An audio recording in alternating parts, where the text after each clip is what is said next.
Very warm welcome to you guys once again on our YouTube channel English with SD Erudition.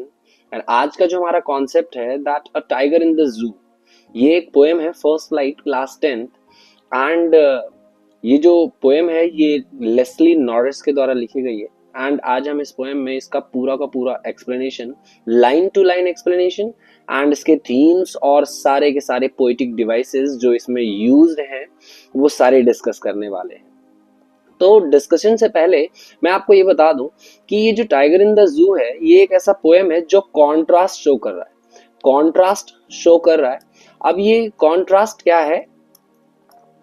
That की contrast between the natural habitat of tiger and in concrete cell, कि जैसे एक tiger को जब जू में रख दिया जाता है और वो उसका जो पूरा का पूरा लाइफ है वो चेंज हो जाता है। जैसे एक टाइगर को उसके नेचुरल हैबिटेट में जो भी फ्रीडम मिलती है वो फ्रीडम उससे छीन ली जाती है उस पर्टिकुलर कॉन्क्रीट सेल में। तो ये जो कॉन्ट्रास्ट है इसके लाइफ के बीच में, कैसे वो स्ट्रगल करता है, जहां उसे पूरा का पूरा उसकी दहशत होनी चाहिए, वहां पर लोग जो हैं वो उसका मजाक उड़ाते हैं, मजाक बनाते हैं, उसे चिढ़ाते हैं काइंड ऑफ। तो ये कॉन्ट्रास्ट शो किया जा रहा है इसमें, that a natural habitat of a tiger and the zoo, कि टाइगर को जब जू में रखा जाता है तो उस चीज के लिए दिखाया गया है। तो चलिए स्टार्ट करते हैं।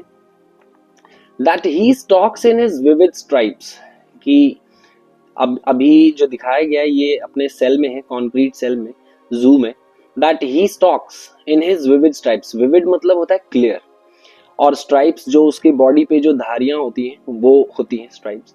And he stalks means to walk, वो चल रहा है अपने सेल में। And the few steps of his cage मतलब पिंजरे में, on paths of velvet quiet, ये जो वेलवेट क्वाइट है कि ये मुलायमदार गद्दे तरह, इसकी तरह जो उसके पंजे होते हैं जिससे चलने की वजह से उसके आवाज नहीं आते, तो ये वेलवेट क्वाइट इस बात को दर्शाता है कि जब वो चलता है तो बिल्कुल भी आवाज नहीं आती है, बहुत ही ज्यादा शांति से चलता है।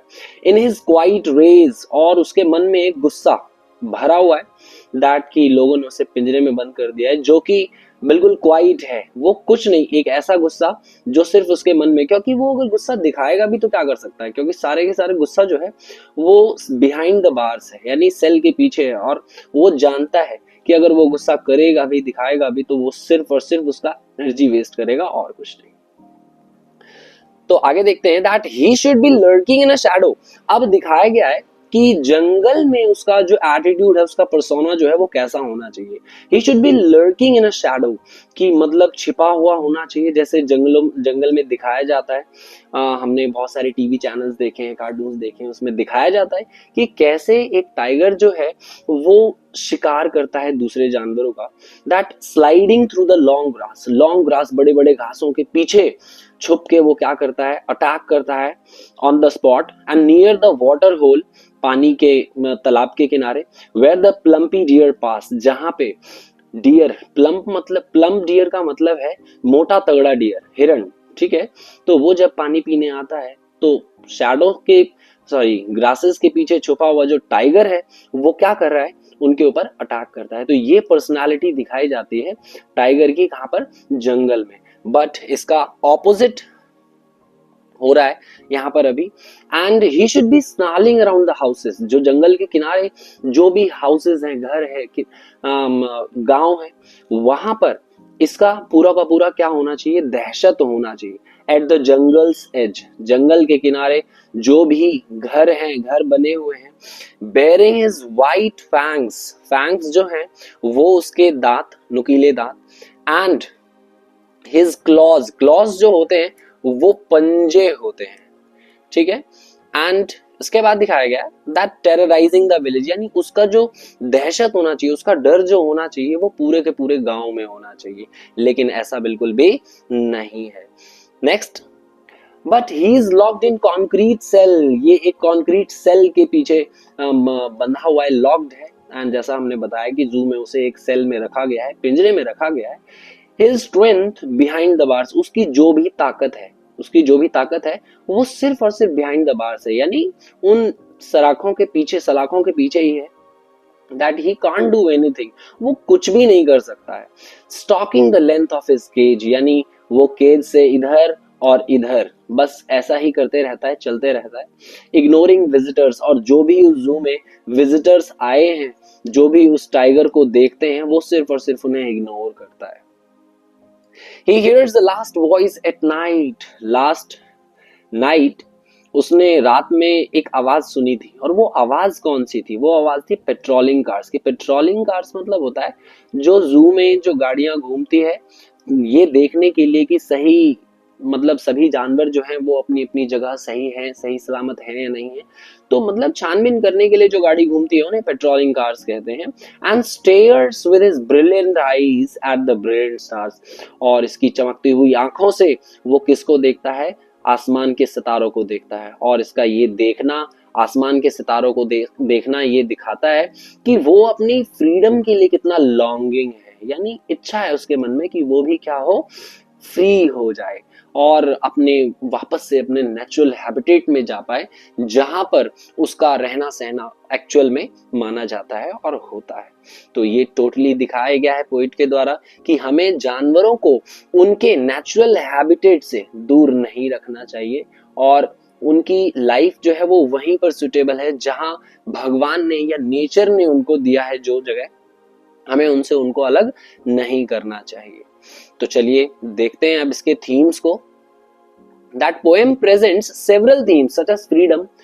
पोएम में पोएट ने दिखाया है फ्रीडम की, आजादी सभी जानवरों को और सभी ह्यूमन बीइंग्स को भी. अगर हमसे हमारी आजादी छीन ली जाए तो हमें बहुत ज्यादा बुरा लगेगा. कैप्टिविटी, फ्रीडम वर्सेस कैप्टिविटी, यानी जब हम किसी को गुलाम बना लेते हैं वो और किसी को फ्री छोड़ देना, तो इन दोनों को दिखाया गया है.